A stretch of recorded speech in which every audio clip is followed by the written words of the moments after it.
Assalamualaikum, Ibu Marsha. Apa kabar, Mas Arabet ya? Iya, alhamdulillah ya, baik. Sinta. Boleh minta waktu sebentar, Bu? Siap, Kita siap. ngobrol-ngobrol situ, Bu, ya. Nah, pemirsa Kisiksi, saat ini saya sudah berada di kawasan Sukma Jaya, Depok. Nah, sekarang di sebelah saya sudah ada Ibu Marsha. Kita ingin meliput terkait usaha yang dikenal dengan Apache Choco Kita, Bu, ya. Oh iya. Tapi sebelum saya bertanya apa Choco Kita, kok di belakang saya ada panahan? Iya. Emang apa nih arti dari Apache atau keterkaitan antara panahan ini? Jadi kalau Apache itu sebenarnya singkatan. Gitu. Jadi singkatan Archery, Parenting, Force and Edutainment. Nah, archery-nya itu salah satu lini bisnisnya panahan. Jadi di lahan ini namanya Apache, salah satu bisnisnya adalah panahan. Terus kemudian ada Choco Kitanya juga gitu. Ada kursusnya, ada parentingnya, seminar-seminar gitu. Bisa di sini juga. Ini Bu Marsha mendirikan yang apa Choco Kita termasuk panahan ini berbarengan di tahun yang sama atau seperti apa? Enggak, kita diawalinnya sebenarnya dari Choco Kitanya. Berawal Choco Kita. Iya, dari Choco Kita. Terus Choco Kita itu setelah 2007 membeli lahan untuk ceritanya mau dibuat pabrik produksi Choco Kita. Cuma tidak berjalan di 2009. Akhirnya disewakan ke TK dan kemudian TK-nya tidak berlanjut. Kita kita pindah lagi ke sini. Nah, dibukalah 2017 archery-nya. Archery yang panah tapi ini. yang Choco Kitanya masih tetap Berlanjut ya. berlanjut. Oke, ini jenis panahnya apa nih, Bu? Ibu sendiri yang melatih atau seperti apa? Oh, kalau yang sebenarnya untuk bisnis panahan itu dia punya lini bisnis tersendiri, manajemen tersendiri, yang dimana kita menunjuk manajernya yang Coach Vika. Jadi yang lebih paham mengenai teknis operasionalnya itu Coach Vika. Karena kan kalau yang Choco Kitanya sendiri, panahannya juga sendiri. Tapi di bawah naungan Apache. Di bawah naungan dari Apache. Iya. Oke, sebelum kita nanti tolong dipanggilkan Coach Vika-nya, ya. Di mana Coach Vika-nya? Coach Vika? Iya. Oh, ini dia Ini nih. dia pelatih manajer pelatih di sini. Ini dengan Mbak Vika, Iya. selaku pelatih dari yang archery ini. Iya. Oke. Gimana terkait panahan ini? Ini seru nih anak-anak. Jenis panahannya apa? Seperti apa? Saya kan kurang paham juga tentang panahan. Bisa jelaskan tentang panahannya ini? Di sini kita panahan itu dihususkan untuk pemula ya, yang belum pernah ikut panahan. Oke. Dari anak-anak SD kelas 1 SD itu sudah bisa ikut panahan di sini. Jadi kita dihususkan untuk pemula. Terus pemula ya? Kita pakai busurnya juga disesuaikan dengan anak-anak untuk pemula. Jadi yang belum pernah ikut memanah bisa bergabung di sini. Dari jangkauan usianya pun bebas ya? Dari usia kelas 1 SD udah bisa. Sudah bisa ya? Sudah bisa ikut panahan. Oh, oke. Nah, untuk latihan sendiri ini biasa teman-teman melakukan gimana nih hari-harinya? Bebas? Harinya kita ada jadwalnya sih. Kita tergabung dalam klub ya, Kak. Jadi ada klubnya. Oh, gitu. Apa itu? Masuk ke klubnya. Klub itu klub Apache. Oh, klub Apache itu. Apache Archery. Apache Archery. Biasa apa aja yang dilakukan di dalam klub itu? Yang biasa kita lakukan, kita latihan itu setiap perlatihan itu 1,5 jam waktunya lamanya. Biasa kita lakukan dengan pertama pemanasan dulu, anak-anak latihan fisik dulu, habis itu anak-anak nembak disesuaikan dengan kemampuan anak-anak. Di sini kita ada jarak 5 meter, 10 meter, 15 meter, dan 18 meter. Karena kita ada ujian panahannya. Oh, ada ujian Jadi panahan. setiap 3 bulan ada namanya sertifikasi kemahiran memanah.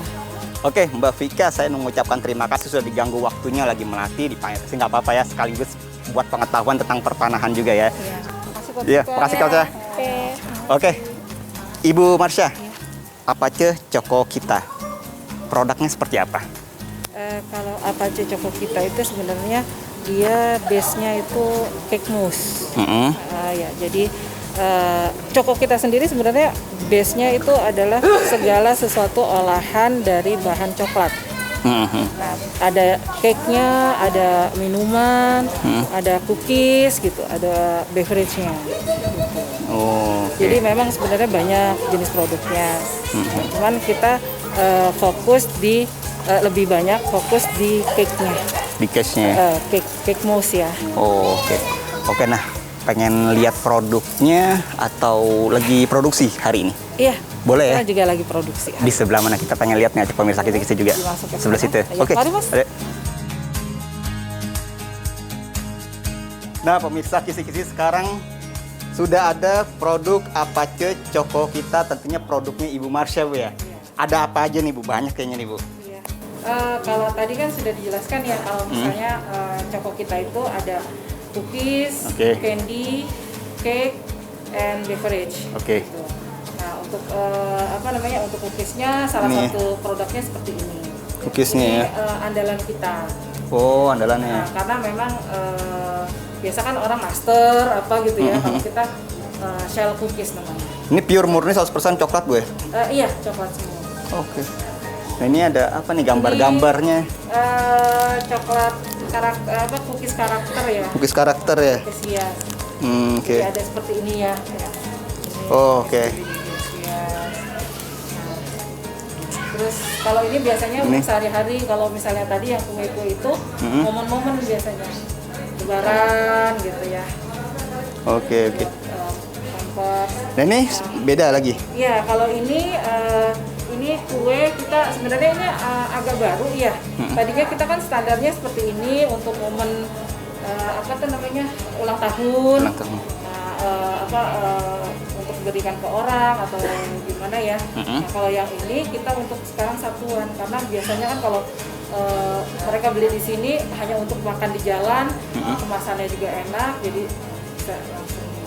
Oh, oke. Nah, kalau dari secara keseluruhan saya lihat ada yang berbeda dan unik ini ya dari sisi karakter, Bu ya. Ini memang untuk event tertentu karakternya. Sehari-hari sih Mas, karena di sini kan tadi kalau ada yang latihan, panahan gitu ya, nah mereka biasanya beli satuan. Kalau untuk lebaran atau apa, baru nanti dikemas yang lebih banyak. Tapi tetap andalan yang ini ya. Iya. Rata-rata konsumen itu siapa aja? Kalau konsumen sih kita biasanya mulai dari anak-anak ya, karena yang sebenarnya yang paling banyak diserap ya, produk yang banyak diserap itu yang seperti ini. Seperti itu ya. Karena untuk momen ulang tahun. Ulang tahun. Jadi biasanya mereka tuh ulang tahun, pesan yang agak besar, terus nanti mereka ya inilah ya untuk momen bersama keluarga gitu. Jadi bisa itu neneknya ya berkeluarga. Makan bersama-sama lah, Bu ya. Gitu. Oke, Bu Marsha, ini di belakang saya ini banyak nih, ada opera, terus tiramisu, harmoni. Ini sebenarnya jenis yang mana kalau ya wujud aslinya nih? Ini. Kalau ini tiramisu, tiramisu itu kan memang dia lebih ke dari mascarpone ya, sari cream keju mascarpone. Nah ini memang andalan kita, best seller. Sebenarnya ada juga yang namanya harmony cake, yang dia juga mousse juga. Jadi kita memang lebih cenderung ke mousse ya, bukan bolu atau cake yang biasa, tapi kita lebih ke mousse. Ini secara keseluruhan komposisi yang digunakan itu coklat ya? Iya. Kenapa? Apa Ibu Marsha satu penggemar coklat atau seperti apa nih? Iya, kalau saya sih awal dari 2002 itu ya membentuk usaha Choco kita. Itu awalnya memang pergi ke hotel, ngelihat kue yang enak-enak gitu ya. Cuman ada sedikit keprihatinan. Seperti misalnya, ini halal atau enggak gitu kan. Saya kan memang harus menentukan halal atau enggak gitu. Nah, ini halal atau enggak. Terus kenapa sih kue-kue yang seperti itu tidak bisa kita konsumsi dengan aman gitu ya. Terus dari kue-kue seperti itu kita juga menghitung dari segi bisnisnya. Coklat itu kan 9 dari 10 orang itu menyukai coklat. Hanya satu yang kakak aja lah gitu. Saya pikir dari situlah kita base-nya ke coklat. Oh, ternyata gitu awalnya. Jadi memang kue-kue yang ala-ala hotel tadi, Hotel, tiramisu, opera gitu kan. Biasanya kita kan dulu itu kan hanya bisa dibelikan di hotel-hotel ya. Nah sekarang bisa skala industri rumahan juga bisa. Oke. Bu, aja ke dapurnya deh, Bu. Boleh ya? Boleh, siap. Di mana dapurnya? Ada di gedung yang Oke, pemirsa Kisik, sekarang kita ke dapurnya Ibu Mars untuk melihat nih coklat-coklat ini seperti apa sih prosesnya, Bu ya. Iya.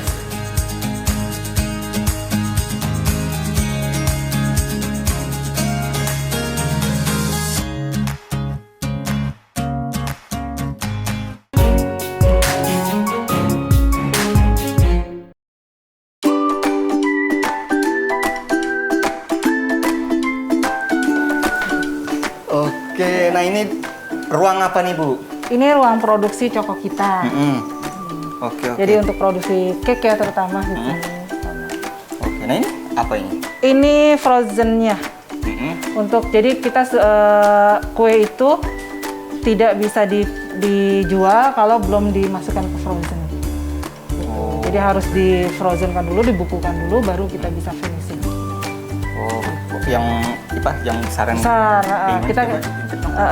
Kita produksinya itu awalnya harus sebesar ini. Nggak apa ya, diingat ya? Iya, nggak apa-apa. Nah, ukurannya ukuran segini. Bentar. Nah, ini. Ya. Nah, ukurannya segini ya. Nah, awalnya segini. Terus kemudian kita potong-potong. Nih, awalnya juga seperti ini. Ini Black Forest. Oke. Nah, ini awalnya Bu ya besar Iya, ya? jadi setelah apa namanya? Boleh ditaruh, Bu. Ini lumayan dingin ya. Iya. Oke. Jadi kan ada juga yang bentuk-bentuk seperti ini. Berarti benar awalnya Iya, kondisi apa? Ukurannya besar seperti itu ya, Iya. kemudian disesuaikan. Disesuaikan nanti sesuai dengan pesanannya mau ukuran berapa. Nah, ini kalau yang ini sudah dikap-kapkan. Nanti tinggal di finishing juga. Oke. Nah, kemudian kalau untuk tempat yang apa? Penyesuaian ukuran ya itu ya. Iya. Pemotongan tuh siapa yang bertugas dan di mana tempatnya? Ada yang bagian cooknya, ada yang bagian apa pemotongannya juga. Kita ke sana dulu ya. Iya, boleh, siap. Ayo pemirsa. Oke, Ibu, kita masuk di dapurnya, Bu ya. Iya. Ini Masnya lagi buat apa ini? Ya, ini buat produksi yang tadi ada kan yang cup-cup jual cup, satu cupnya itu. Nah, ini kita lagi produksi. Produksinya itu ada 2 tahap. Yang pertama adalah produksi cake-nya. Terus kedua adalah produksi untuk mousse-nya. Jadi lapisannya yang kayak es krimnya itu. Gitu. Jadi ini setelah cake-nya dibuat, dibentuk-bentuk untuk disiapkan dalam cup-cup. Oke, untuk membuat jenis ini tuh bahan-bahannya kan apa aja, Bu? Oh iya, kalau yang ini bisa diterangkan Mas Agus? Iya, Mas, gimana? Kalau yang ini ini bodoh ya, coklat bubuk. Oke. Coklat bubuk. Di dalam masih kondisi bubuk ya? Iya. Oke. Bodoh. Terus kita Coklat powder. ini coklat putih. Coklat putih. Iya. Ini yang kompon. Ini kompon. Jenis kompon. Oke. Ini kita pakainya yang dark. Yang coverture. Bahannya biasanya tergantung ini. Kalau itunya coklat kancing, dark coverture.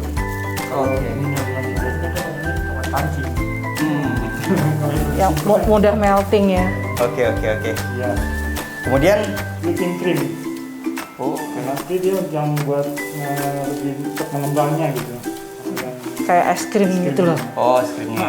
Jadi modelnya makanya mousse itu ya. Karena whippingnya banyak. Oke. Ada satu lagi, ini gelatin. Apa? Gelatin namanya. Oke. Iya. Pengental ya. Pengental ya? Kita pekat gitu. Perekat ya? Ya, biar dia bisa dibentuk gitu. Kan kalau es krim itu kan gampang cair. Nah, dengan adanya gelatin jadi dia tidak terlalu gampang cair dan bisa dibentuk. Berarti untuk jenis kue yang ini 5 kompon itu harus ada? Iya, harus ada. Kalau nggak ada, nggak jadi? Nggak jadi. Waktu itu juga kita kesulitan bahan whipping, ya kita nggak bisa produksi. Yang pas lagi awal-awal pandemi gitu kan. Jadi untuk ini nanti jadinya cupnya. Iya. Ini kue itu kan tadi ada lapisan-lapisan. Jadi ini ada lapisannya cake-nya. Terus kemudian nanti Pak Agus bikin mouse-nya ya Pak ya. Iya. Jadi ada lapisan mouse, terus kemudian nanti ada cake lagi, ada mouse lagi. Gitu. Jadi memang berlapis-lapis gitu. Berlapis-lapis ya. Ribet juga maksudnya ya. Rasanya juga berlapis-lapis. Oke. Kalau sudah jadi nih, namanya kue apa? Ini kita lagi buat harmoni ya, Bu? Harmony cake. Iya, harmony cake. Harmony cake. Iya, best sellernya kita. Karena apa? Karena dia rasanya selain netral, tidak terlalu coklat. Kan kadang-kadang ada yang nggak bawa coklat banget gitu. Nah, coklatnya ada, tapi tidak terlalu manis. Terus deh gitu, dia lebih tahan di luar. Kalau tiramisu kan gampang melting, opera juga gampang melting. Nah, kalau harmoni karena Di suhu ruang aman ya? iya lebih aman, lebih lama aman. Karena dia lapisan cake-nya juga lebih banyak. Oke, ini ukuran berapa sih Bu, diameternya? Kalau ini diameternya sekitar 6 ya? Iya. Iya, sekitar 6 lah. Oke, rata-rata per hari itu berapa banyak produksi untuk ini jenis ini? Kalau kita nggak per hari ya, karena kan kita banyak model produknya. Jadi paling rata-rata sebulan lah ya. Sebulan kita bisa produksi ini sekitar 600 ya Gus ya. Iya. Karena kan kita produksi tidak hanya cake, kita ada produksi cookies. Cake-nya juga macam-macam kan. Tadi ada sekitar 6. Sebenarnya kita ada jenisnya sampai 12 ya Gus ya. 12 karena ada yang ready yang fresh juga kayak fruit cake itu kan nggak bisa stok. Jadi harus pesan 2 hari sebelumnya baru kita produksi. Oke, Bu, sorry ini kemasan packaging ini dari bahan apa? Mika. Mika ya? Iya. Sengaja pakai bahan kayak gini? Sebenarnya kan kita base-nya tadi tuh kue ulang tahun. Nah, terus kemudian ada yang pengen beli cuma 1 slice. Tadinya cuma karena potongan ya. Potongan terus kalau dibawa riskan, mau dimakan di jalan. Nah, alhamdulillah kita ketemu nih packingan yang seperti ini, unik gitu ya. Iya. Dan pas buat dimakan di perjalanan ya. Jadinya makanya kita sekarang lagi booming yang seperti ini. Jalankan pecah juga kayaknya Bu. Iya. Oke. Kadang-kadang juga orang juga habis makan, kayaknya bagus nih packagingnya. Mereka simpen gitu ya, Buat untuk digunakan. agar-agar. Oke Bu, biasanya nih untuk membuat produk yang ini ya, kisaran berapa lama sih waktu yang dibutuhkan? Kalau satu produk biasanya kita maksimal ya 7 resep sehari itu untuk satu produk, satu jenis gitu. Itu maksimal. Maksimal. Oke. Jadi satu hari satu produk lah gitu. Apa ya bagian yang detail, maksudnya yang tersulit harus diperhatikan untuk membuat kue jenis ini? Ini ya kita harus memperhatikan jangan terlalu panas gitu ruangannya. Karena kan melting ya. Terus udah gitu ketika kita buat mouse terlalu lama nanti dia akan lebih cair gitu. Jadi kita harus cepat. Proses cepat Bu ya? Iya. Wah, ada Makanya sekarang nih kita selesaikan dulu bagian yang cetakan yang bulat-bulatnya ini dulu gitu loh. Nanti setelah cetakannya selesai baru kita bikin mouse-nya. Oh. Gitu.